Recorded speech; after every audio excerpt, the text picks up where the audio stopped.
Hey, everybody. Welcome to another episode of Holy Smoke, Cigars, and Spirituality. We're here today beginning our series of episodes about Christian cancel culture.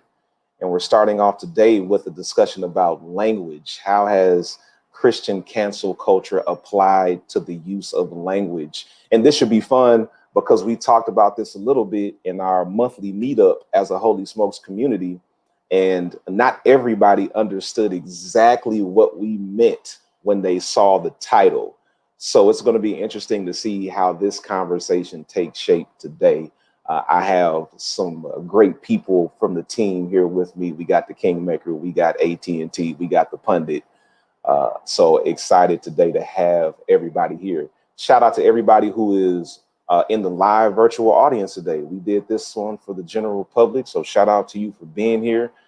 And to those who are listening after the fact on the podcast platforms, thank you for listening. All right. So I want to go ahead and just get straight into it because that's what we do. And the conversation is going to be rich. And I don't want to spend too much time with preliminaries, but we got to give you the one rule.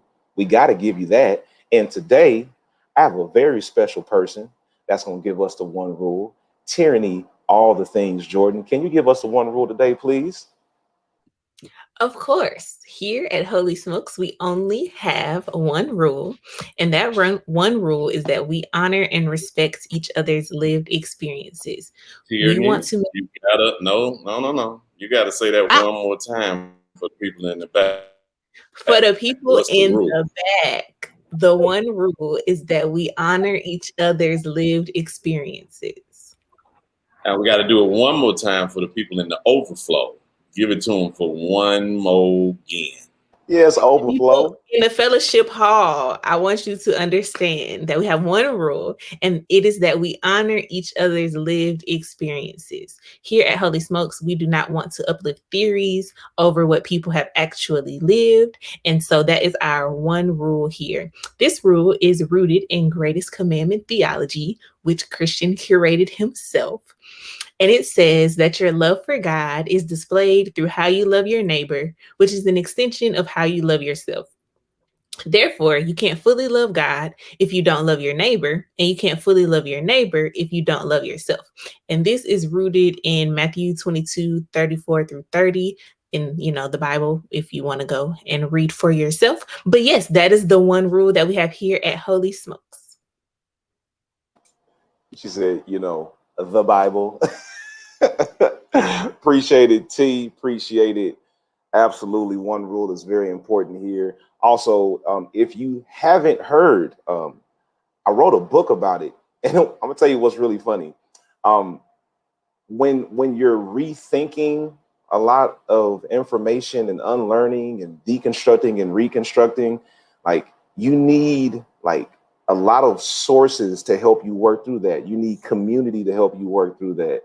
So sometimes when I refer people to my book, they get offended, like I'm trying to blow them off. And I'm like, no, I can't give you my entire theology in a Facebook post. That's why I published a book about it. So if you're really interested, books aren't sources. Don't do that, Grayson. You're being messy. I appreciate it, though. I appreciate that kind of message. Yeah, I asked you for a source, and you gave me 10 books. Like I was looking for something different. Right. Books are primary sources in case the world didn't know. So, yeah, please go check out Breaking All the Rules. You can get it on my website, christianasmith.com. That's where you can learn all about greatest commandment theology. I believe anybody who is going through a phase of deconstructing and reconstructing your faith, you want to have this in your toolkit. I just truly believe that. And that's the feedback that I've received from a lot of people who have read it. So please go pick up Breaking All the Rules. Okay, let's get into some introductions. You've already heard everybody's voice, but we're going to do a little introduction here. And today I want you to tell us, what are you smoking and or drinking? And then, have you ever canceled anybody and why? Let me tell you what I mean by cancel, because that particular word has been used in so many different ways over the past few years. So when I'm asking this question right now, have you ever canceled anybody? I'm just asking, have you ever cut somebody off from your life? Like, I am not supporting this person with my dollars. I'm not exposing myself to their content. I no longer want to be in relationship with them in that way. That's what I mean by that. Cancel somebody. I'm not asking you, did you go out and beat somebody up? Did you take out a hit on somebody? I just mean you canceled them from your life. Yes, Timothy Carruthers, I'm smoking in the house. Yes, I am. So this is what we're going to do. I'll start. Again, I'm Christian. I'm the host. I'm the heretic, the proud pastor of the Faith Community ATL. Today, I'm hanging out with my girlfriend, Fat Bottom Betty. You know, she never does me wrong. She's always been faithful. And then I'm having some water today in my Mercer mug. So shout out to my peeps over at Mercer, McAfee School of Theology. Me and Grayson are repping today. And have I ever canceled anybody and why? Yes. I canceled a bunch of people who will remain nameless because of how they mishandled my mama after my daddy passed.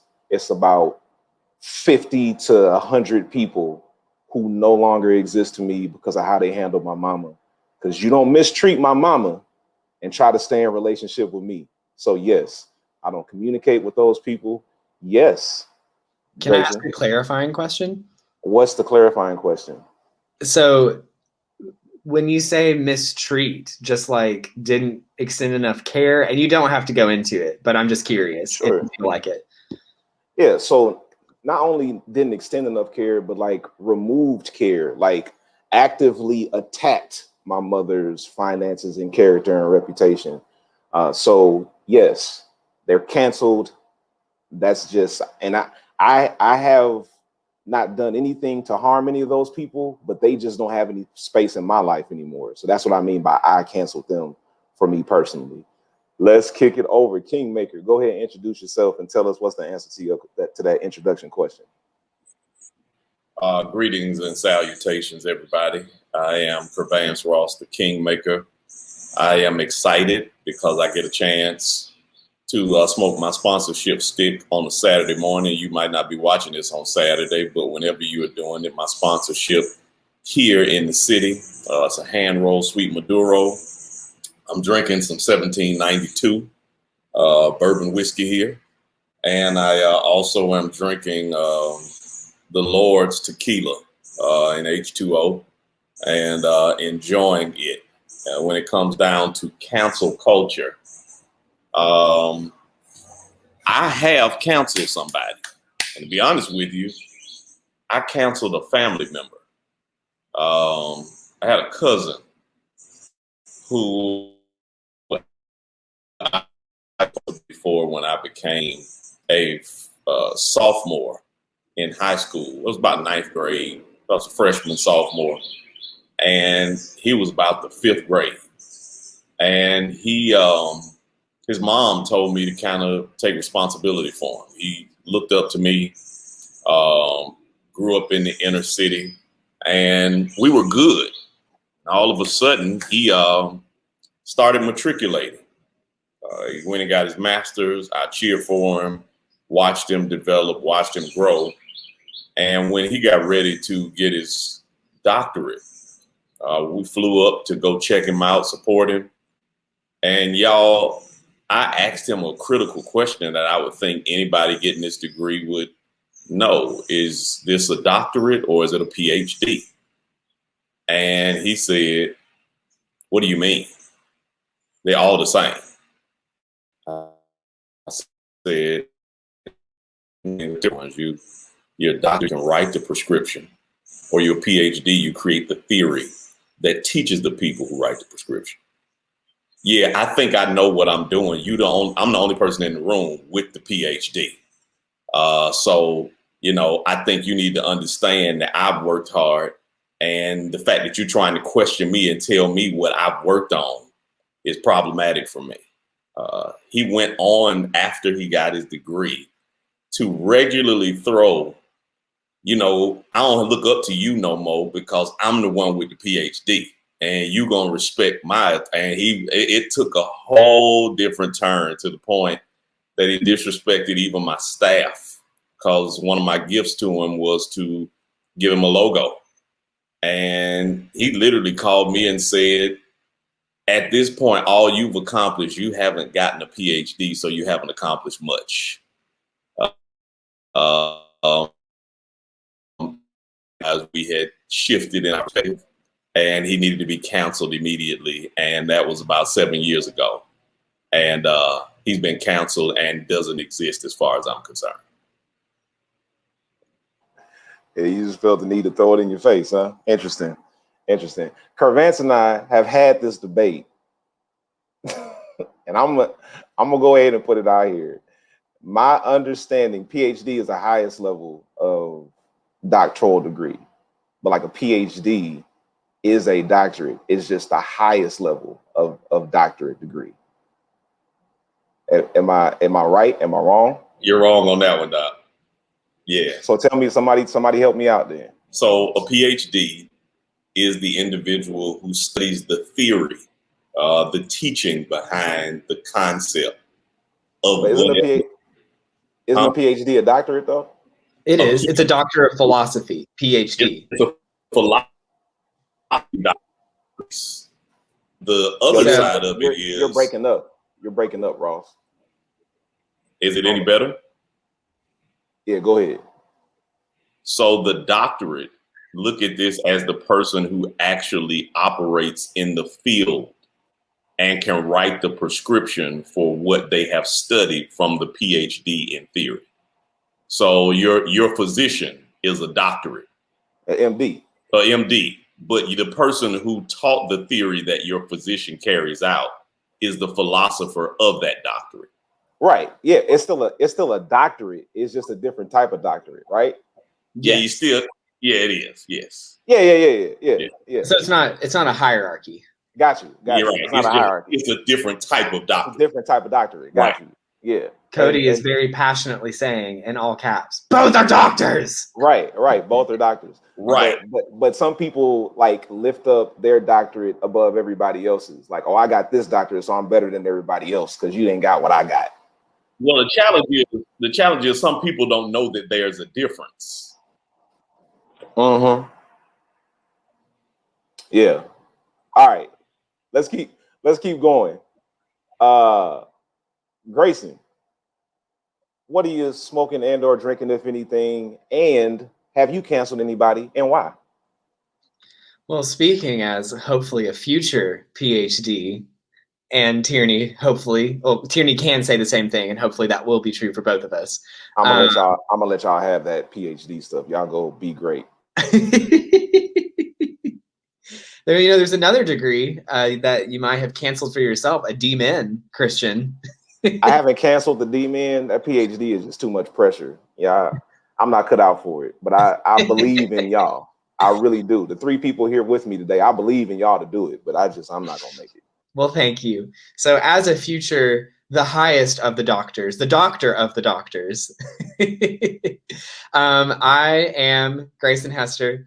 Josh, arrogance is a bad look. I'm totally kidding. I don't want to be that kind of academic. Josh, current PhD candidate. So we've got a lot in this call. But I am Grayson Hester, pundit, pronouns he, him, coming at y'all from Lake Guntersville State Park in Alabama, an hour from, I don't know if y'all know this, he never talks about it, but Christian actually went to Alabama A&M, and so did Curvance. They never mention it. But I'm about an hour from Normal, Alabama. Normal's Hill. Come on, man. Alabama, rich in heritage divine. Start, get me started. Grayson, what did you do here? What did you do? I'm just so in chaos. So yes, I'm here for a family reunion, but happy to be here with y'all, my Atlanta family. And I'm not drinking anything except just from some nice hotel coffee. So we've got the best of the best here. Not smoking anything and canceling people. So we haven't mentioned celebrities. So I want to say I have very much canceled the unfortunately deceased J.K. Rowling. Such a shame when she died a few years ago. Love Harry Potter. Love everything that Harry Potter and J.K. Rowling have meant for my childhood. I haven't canceled Harry Potter, but I have certainly canceled Just Kidding Rowling. She died a few years ago, and that's just how it goes. And I think I half canceled Jussie Smollett after whatever it was that happened with him. Just a huge betrayal of trust. Juicy Smooth Yay. Juicy, that's it. I was trying to remember what Dave Chappelle called him. Juicy Smooth Yay. And for those of y'all who don't know, well, J.K. Rowling, very transphobic. She's what we know as a TERF, a trans exclusionary radical feminist who is so committed to one idea of femininity and womanhood that trans people, trans women in particular, seem to pose a threat to that, which is just bad feminism in general. So that's what she did. And then, of course, Juicy Smollett, Juicy Smoothie, did the whole probably maybe staged an attack by two large Nigerian men putting a noose around his neck and oil. Was it gasoline too? I don't remember, but it turned out to be likely a fraud. And that's just cynical. And I hate it that he did that. So kind of canceled him while still holding on to hope that maybe it wasn't true. Personally, I'm fortunate that I haven't had to cancel too many family members or really any of them due to me, being gay and all the things that I do. But there's been a lot of guys who have stood me up or have ghosted me, and ghosting because they're dead to me now, I guess. So don't want to name names, but it happens. The dating world is savage. So yeah. Thank you, Grayson. I appreciate that. You brought up a very interesting point that sometimes you can cancel a person without canceling their artwork. Like we've gone through that with a lot of people in the Black community, like Bill Cosby after what happened with him, and all these different feelings. It's like, so if I'm not going to support like Bill Cosby, the person, anymore for his actions or how I perceive them, does that mean I have to cancel the Cosby Show? I emphatically said no. I am not canceling the Cosby Show. I love the Cosby Show. It will always be a part of my life. Is this a good time to insert R. Kelly? Yes. Well, actually, I don't know if inserting R. Kelly is ever a good thing, but we can talk about him. Fantastic. Before we go any further, let's not even Tyranny. Go ahead. Oh my goodness. Okay. Bring myself back together. Hello, I am Tyranny. They call me AT&T on the podcast because I be doing all the things. I am not smoking or drinking anything today. And so as far as canceling people, I have had to cancel all of my family members who do not think that my ministry is valid because I am female, to HE double hockey sticks with those people because we don't need them and their negative energy around these parts.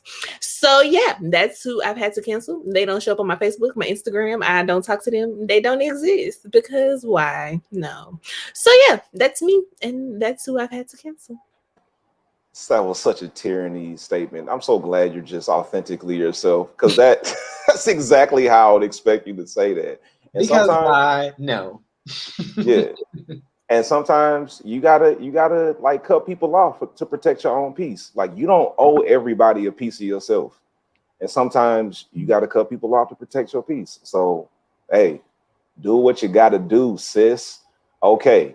We're about to get into this Christian cancel culture as far as language is concerned. But first, we got to give you the cigar tip.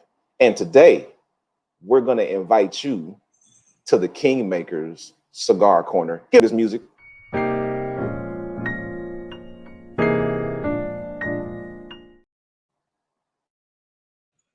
You really got to appreciate music and a photo like that. I'm excited. Glad to be with you.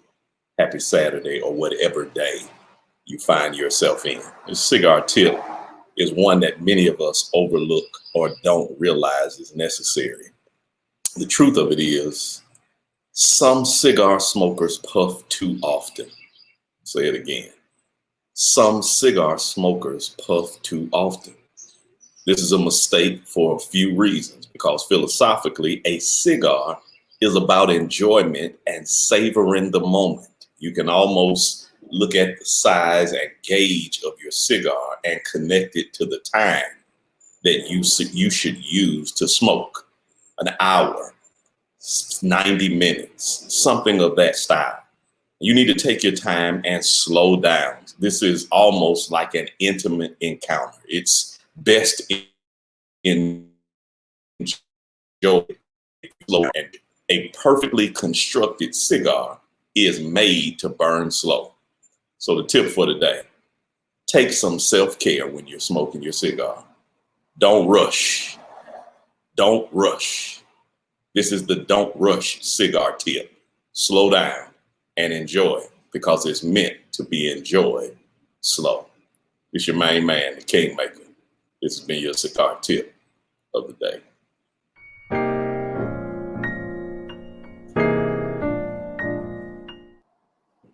That was so smooth. Yeah, I had to slow down to tell you about it. So, it was important. That was like your after hours radio show. The smooth. Oh, yeah. One day we're gonna have Curvance do his skit on how he would do the after hours DJ. It's hilarious. It's one of the funniest things you will ever see or hear. Okay, because he Atlanta, like through and through, Bankhead, like Southwest, SWATs, like, ooh, you got to hear it one day. Okay, Christian cancel culture and language. This one is really important. And I think for us to frame it properly, we got to take a look at what cancel culture is, and then how do we tie Christianity into this. So cancel culture, as it has as it has been understood recently, is birthed out of Black Twitter. Actually, for those who don't know what Black Twitter is, like, Black people on Twitter tend to start trends. Like, a lot of trends that come out of Twitter start with Black people.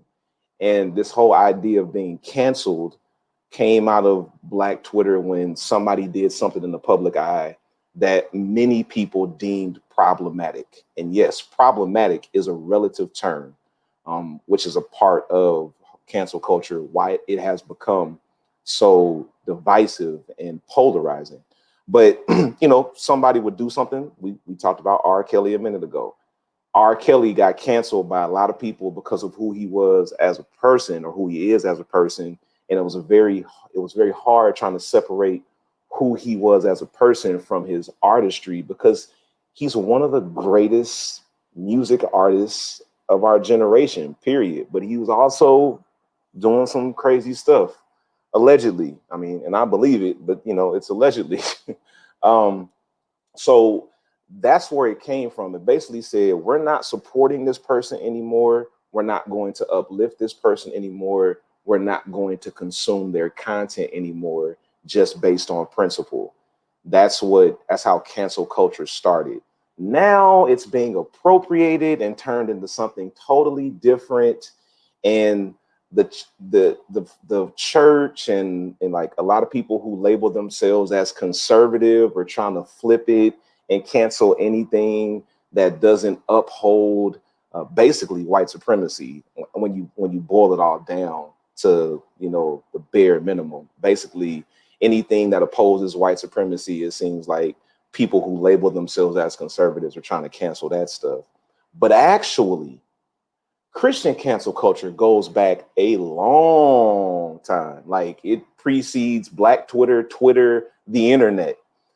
Christianity has been canceling stuff for generations. We can go all the way back, and we could go further back than this, but go back to Copernicus. I don't remember what century that was, but Copernicus was an astronomer, and he made the suggestion that, hey, y'all, I don't think the Earth is the center of the solar system. The sun is actually the center of the solar system, and Earth revolves around the sun. That was blasphemy in his day. That was heresy. And the church canceled him for it. Like, he was prosecuted for suggesting what we all know to be true today, that the sun is the center of the solar system and the earth revolves around it. But the issue there is that Christians always have to be right. Christians don't like to be challenged. So when he suggested that, they said, we got to silence this dude because we need everybody to hold on to the belief that the earth is the center of everything. We are the center. And they canceled Copernicus, and it's been going on generation after generation after generation. But now we're here in this particular day and time, and I believe, and we all tend to believe, that Christians and Christianity is still canceling a lot of stuff. Today, we're going to talk about how Christianity attempts to cancel language. And I'll give you an example, because Christianity is constantly trying to monitor the words that people use. Like, don't say this, but you can say that. When a lot of times you're basically saying the same thing, you're just using a different term, but Christianity is uncomfortable with the term. I believe it was Jacques Derrida, who was a French philosopher, that says the people that control the language have the power. And I believe it's tied to that many times. We want to control the language that you use. For example, I have been doing a lot in my ministry about helping people to expand their view of God from a gender perspective, because we use gender language to refer to God. And traditionally in Christian settings, all you can say is he. And I'm saying, hey, there's other terms we can use. Like, God doesn't have to be he. I'm not saying God isn't. I'm saying God doesn't have to be limited to he. God can be she. God can be they. God can be a number of different things. There's no limitation on what God can be. Like, we're using our language to limit God. So when somebody says mother God or refers to God as she, here comes a great defender of the faith saying, you can't say that. No, God is a man and you have to say he. So they try to cancel your language. They try to cancel that use of language to suggest God can only fit into this language box that we have created for God. That's one example of Christian cancel culture and how it applies to language. T, do you have one you would share about how Christianity is canceling people's language? Yeah, I had a thought about what you were just saying too. So I'll share that and then I'll share my point. Yeah. So I find it really interesting that we can call God El Shaddai, El Ohim, and all these other words that we in traditional church settings don't know what they mean or don't know what they came from based on what somebody told us. But the second we want to call God she or they, it's like, no, can't do that. But these other words that I don't understand, that's fine. Or whatever. But anyway, that's just really interesting to me. What came up for me as far as like controlling language is how in traditional church spaces, it's always been the no for cussing. So like no profanity can be used in any form of your life. And so how you need to be delivered from the cussing spirit and saved from the profanity so that you can be closer and in right relationship with God. And I just don't understand how me not using cuss words has anything to do with my relationship with God. Because sometimes y'all be doing dumb stuff and need some cuss words in response to the dumb stuff y'all be doing. So that's what came up for me. Yeah, the profanity thing is something that we've talked about here as well. Words have power. I don't want to mistake that. Words have power, but words have the power we ascribe to them. So a cuss word can be harmful to somebody in one setting, but it may be a term of endearment in another setting, or it just may be a term of emphasis in another setting. But the church is like, no, don't cuss at all. And then what's funny is a lot of the people who are telling us not to cuss all the time.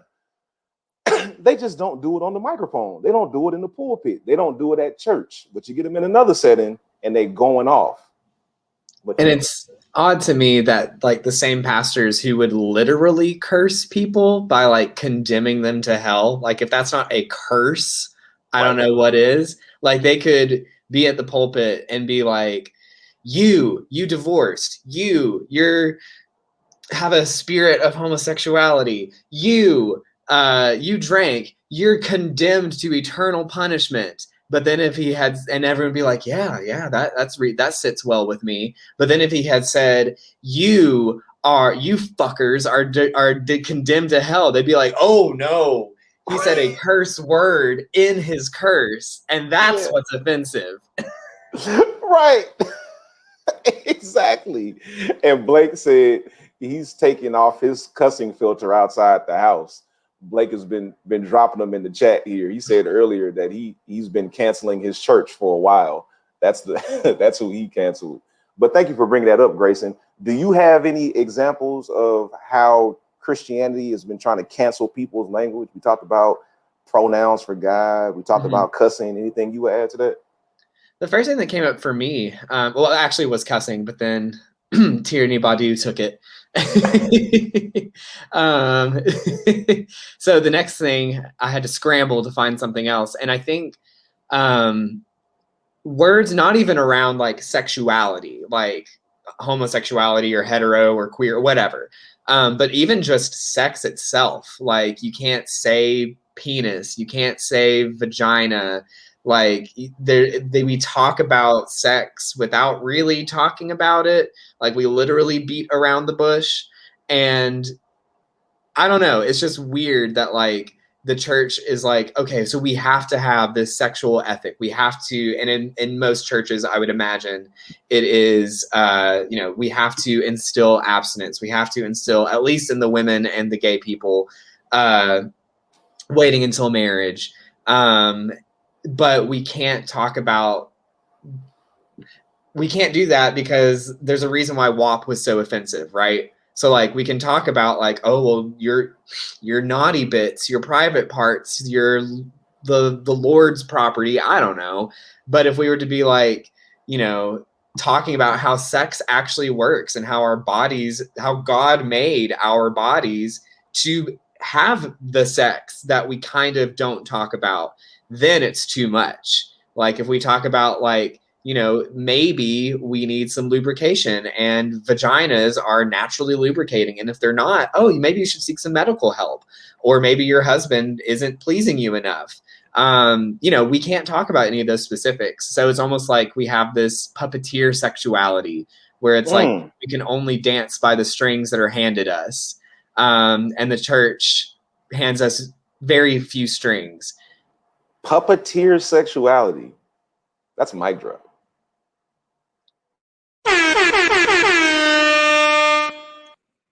Grayson, that was awesome. Oh, thank you. Puppeteer. That is stolen and you get no credit for it. It's reparations. It's fine. It's been documented. Grayson said it first. Hey, people. Penis and vagina are scientific terms. Let's just chill. Like, yes. No, hey, so the problem here is you breaking up, Christianity that you operate in. So that can you hear me? I hate this right now. Can you hear me better? I know. Yeah, go ahead. The problem with this is science and Christianity don't go together. So you can't say that. But it shouldn't be like that's the problem. Why have we pit Christianity against science? Therein lies the problem. Like, because Christianity is not opposed to science and vice versa. We make up competitions. Go ahead, Grayson. Yeah, my thing, and I've been talking a lot, but it's just like, okay, so the body parts that are located here, we have to be like, oh, it's wee-wee, it's coochie, whatever that we call it, except for what it is.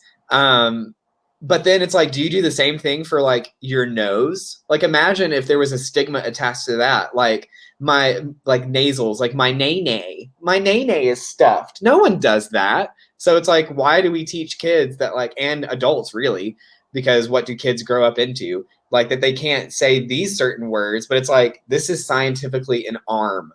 Like we can call this an arm. but an arm does tons of sexual shit. Like a hand does tons of sexual shit. The brain is a sex organ. It's just that these sex organs are the ones that we have all of these cutesy names for. Yep, absolutely. Jarrell just said, if science is seeking truth and Jesus is truth, why is the church at odds with science? Great question, Jarrell. Let's keep it going.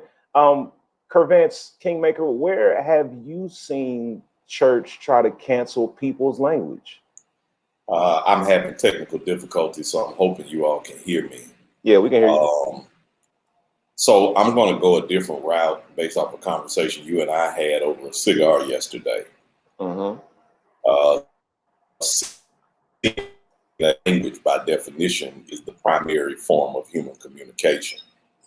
One of the things that the church, for me, has canceled is communication of common sense. Because for some reason, in our communication, the church doesn't realize that one of the biggest language nuances is common sense. And because of how the church has commandeered their perspective based off of their culture and their point of view, if you apply common sense into that reality, they cancel it because common sense and Christianity don't seem to go together in communication. And I think it challenges people when you say something that you have said over and over again by subtracting common sense from factor. And then the person communicates common sense. And not only did they never tell you that common sense was canceled, but they will cancel you for using common sense. This is challenging because the church has a lot of belief systems that common sense would discredit. And even if we embrace the fact, and we talked about this yesterday, Christian, it's a common sense reality to embrace that God had intimacy with a 15 or 16-year-old without her knowing about it, and then gave birth to his omnipotent son. Now, I'm an embracer of this Christian concept. This is not what I'm arguing. The common sense is, if you're not a Christian, you embrace this as being fictitious or absurd.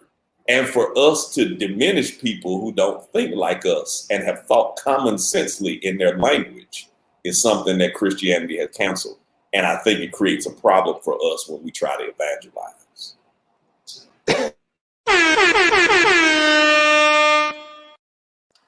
Yep.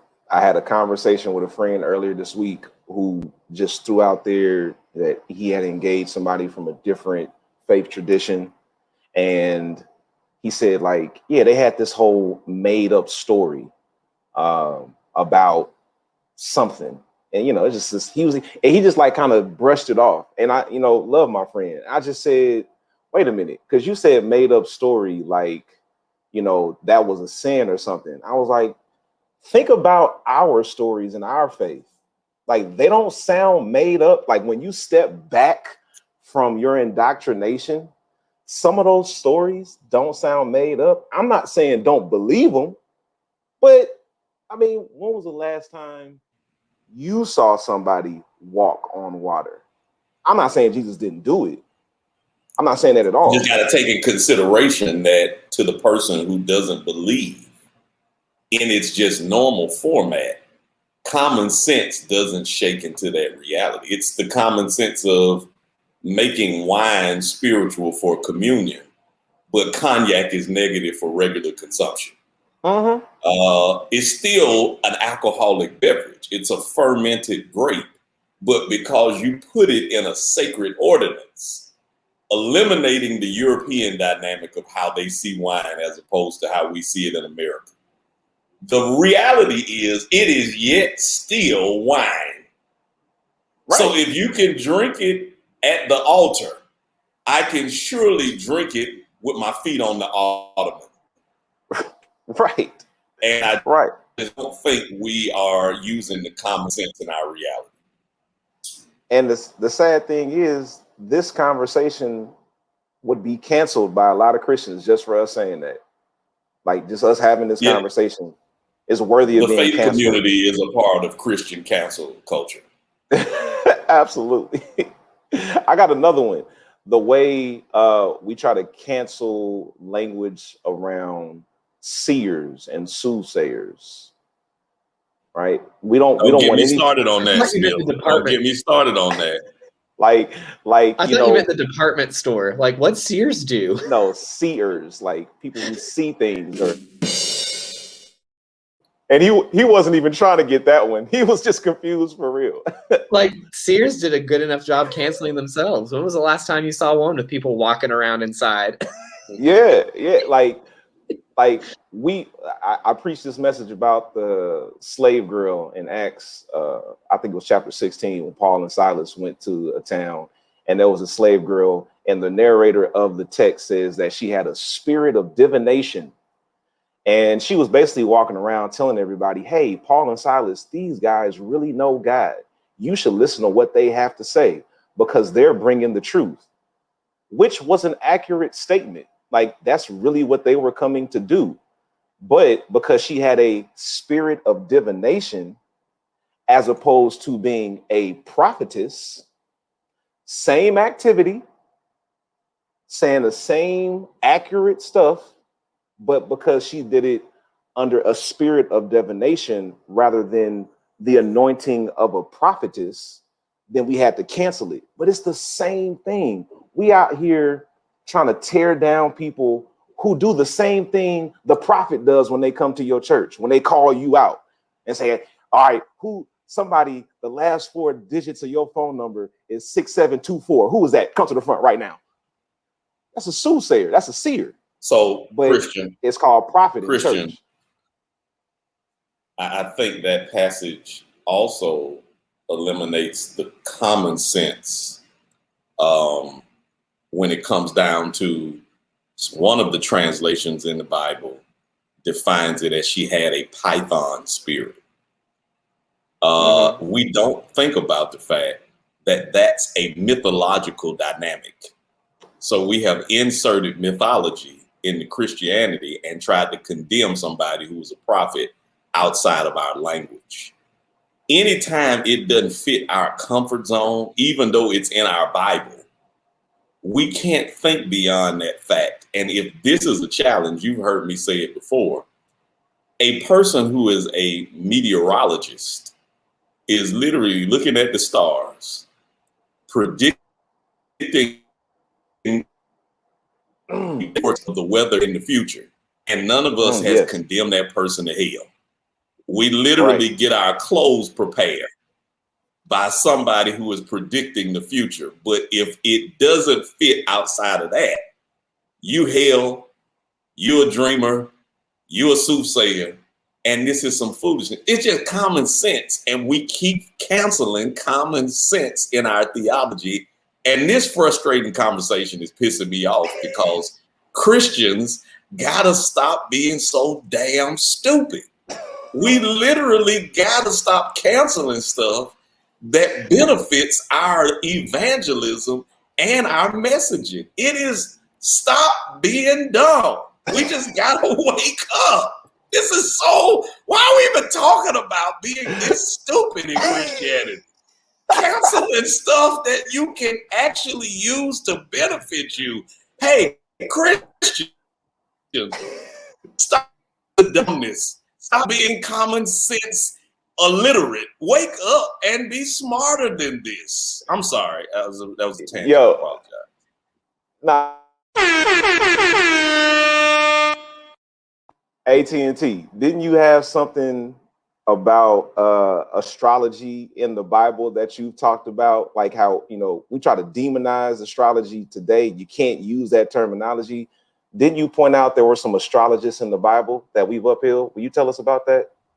Yeah, like the wise men followed the star to find Jesus. So I don't understand how we act like astrology is not within the biblical text or within the culture of the canon when they literally followed a star. I don't understand. Tyranny, don't get me started, because Daniel is one of the magicians. He's a soothsayer. He's just God is stupid. Like the soothsayer means a truth teller. He tells the truth. Like, why do we do this to ourselves? Like, So I have with all of the magicians. Like, it's So I have a thought. Go ahead. First, if I were to become a dentist, I'd call myself the toothsayer. Second, I'm waiting for We're gonna start charging you. He needs $1 for those, just like the dollar jar. For real. my cup overfloweth. So I'm thinking about, like, there's a difference between seeing a real life person do something in the present moment versus having it written down in a narrative that can be controlled. So, like, what's written down in the Bibles, translated, canonized, bound in a leather-bound book, that isn't as threatening because it's not, there's the experience that people have typically is the experience that's handed to them. And then they're told how to feel about it. And they're told, well, this happened, and then this means this, and this means this. But if you're to see somebody do it in person, live, then there's no control over that narrative in the moment. There's no control over what people are feeling, what they take away from it. And so I think, like, even if as we're talking about, when the same things that happen throughout the Bible, throughout the Hebrew scriptures, throughout the New Testament happen today, the church can't control that narrative with as tight a vice grip. And so it's threatening because it's out of the church's ability to manipulate. But what happens in the Bible isn't threatening because it can be morphed and made into whatever the church wants it to be. Mm-hmm. I got another one. Anybody ever been made to feel guilty about using the word luck? yes, I'm not lucky. I'm blessed. It's blessed. A blessing. Luck is the root of Lucifer. And don't connect me to Lucifer. I didn't get lucky. I got blessed. The Lord blessed me. Don't tell me I was lucky. God dog it. I'm a blessed Savior. I mean, luck can't come from God. Like, luck can't come from heaven. LUC is the derivative of Lucifer. It is not. Yeah, so no, that's not how that works. Okay. T, go ahead. I have a thought, but I don't know if it's like language or if I'm getting into ritual. So, like, I'm just going to throw it out there. And if this is the wrong show, just let me know. So I'm thinking about chakras. And so, you know how people be on Instagram talk about chakras ain't God, horoscopes ain't God, sage ain't God, and all this stuff ain't God. And if you look at the 7 chakras, there are biblical examples of how each of those things are, you know, connected to the divine and connected to how you affect your life or whatnot. And so the way that we control the language and telling people not to talk about your throat chakra, but to say that there's power in the tongue. Like, are those not the same thing? For you to say that life and death is in your tongue, but you can't say that you have a throat. Like, you can't acknowledge the fact that there are 7 chakras that line up with the things that are in the biblical text. Like, I'm confused. So what you just helped me with, Tyranny, is the church also has a problem with synonyms. That's the whole point. A lot of this stuff is synonymous. That's the whole point. Yeah, of the we don't like synonyms without sin, Curvance.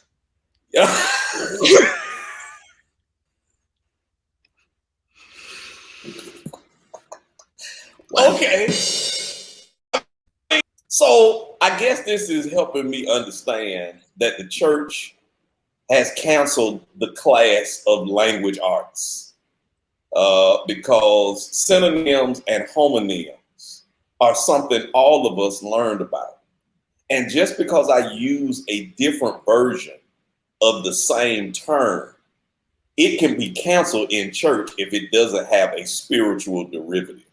So I think we're dealing with a drastically different problem because the church only allows one or two terms for everything that they want to use, everything that they want to control, everything that they want to power.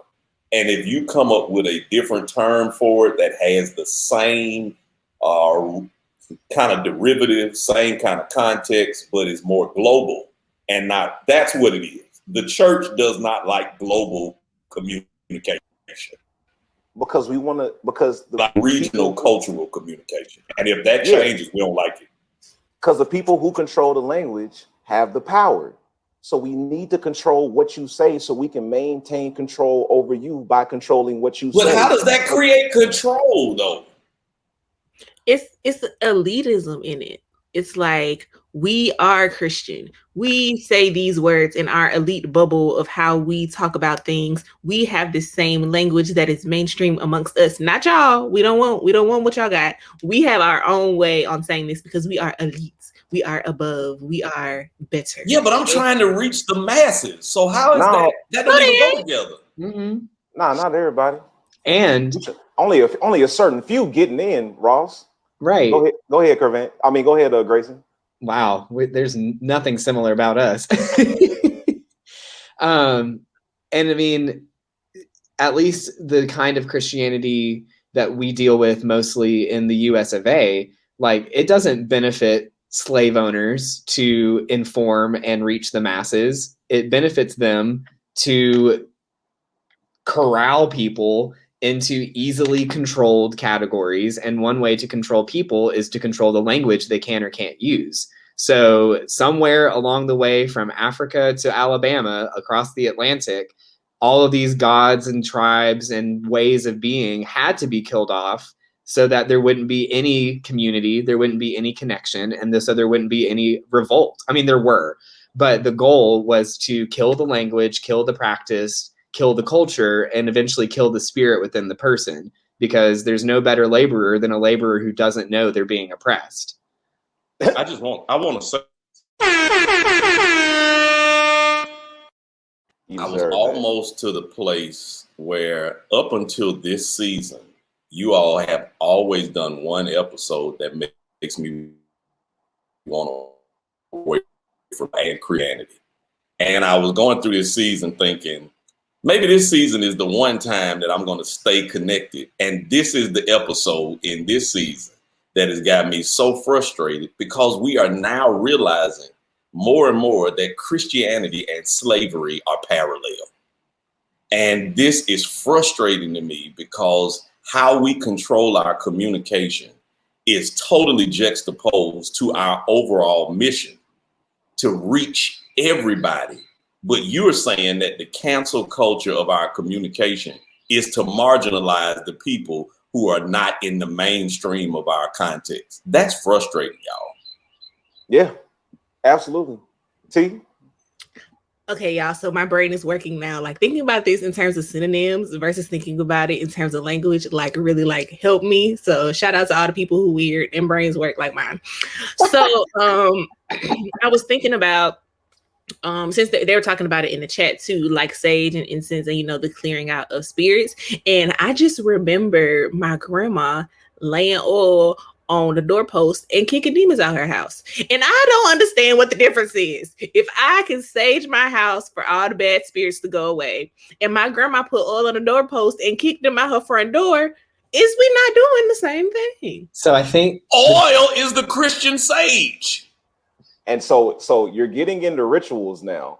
Right? I know, so I'm gonna shut up. We're gonna do an episode on rituals in a couple of weeks. But yes, absolutely. So I think if the root of it is, if again, in our US of A context, because Christianity is global, the center of Christianity is in the global South, the average Christian is an African or an Asian person, not a me. But in our context, the goal of Christianity and as a tool was to make white people money. people who used to be European who decided to call themselves white so that they could then call the Africans black, lump them all together, create a binary, and oppress people. So I think the difference is when white people discover that they can make money off of the oils, such as this essential oil that I have bottled, and there are entire multi-level marketing schemes run by people named Brenda in suburbs and rural areas of Montana, then it's not bad because it is in line with what the goal was from the very beginning. The goal was to create a white god so that white people could get money. So sage suddenly becomes marketable when enough white people discover that it smells nice and drives away evil spirits. Essential oils become marketable and not bad when white people discover that you can put them in a diffuser and make Brenda feel less bad about herself. So like, I think it's probably just capitalism, but that's just my thoughts. Yes. All right. So we gotta wrap it up, and we're gonna continue the rest of this in the after party with the live virtual audience.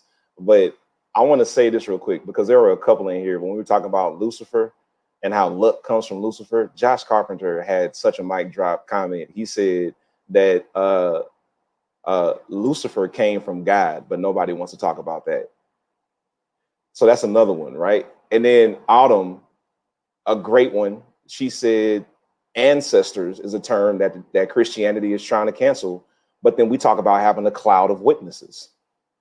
And the cloud of witnesses are our ancestors. Jesus is our ancestor. Huh? And then if I were to say, this morning, I got up, I kneeled before my bed, I bowed my head, I closed my eyes, and I just spent time in dialogue with God, you know? And I said, that was a great moment of meditation. That would piss some Christians off because I said meditation instead of prayer.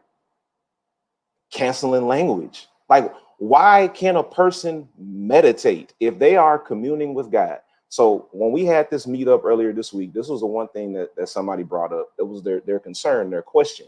Like, but what's the root of it? Like, what's the intent behind it? And there's a Bible story that I'll leave with this, where somebody is accusing Jesus of doing work on behalf of Satan. And Jesus is like, but the stuff that I'm doing is actually helping people, is bringing wholeness to people. It is lifting people up. It is encouraging people. Would it make sense for me to work on behalf of Satan and produce a result that actually pushes back against Satan's agenda? If somebody is meditating or they are talking about the ancestors in a way that helps them draw closer to God, that helps them to have a spirit of God that resides with them, right? Just because they use language that you wouldn't use doesn't mean that they're doing something evil. What is the fruit of what they're doing? What's the fruit of that meditation? Because some people pray silly prayers. I don't care if you call it prayer or meditation. I want to know what's the result? What's the goal of that activity? Forget what you call it. What are you getting out of it is the question. But we get so caught up on the language that we just forget what it's all supposed to be about. But Christian, Psalms 1 actually says his delight is in the law of the Lord. And here it is, in that law, should he meditate day and night. You in the book, Doc. You in the book. Okay, we got to go. In Bible. Hold up, we got to go. So thank you, everybody on the podcast platforms. We're going to continue this conversation with the live virtual audience. But shout out to everybody who's listening. Come back next time. We'll continue this conversation of Christian cancel culture and how we are applying it now to critical race theory. We'll see you next time. Come back next time. I won't be here. I ain't coming back. All right, we'll see you next time. Holy Smoke, Cigars and Spirituality.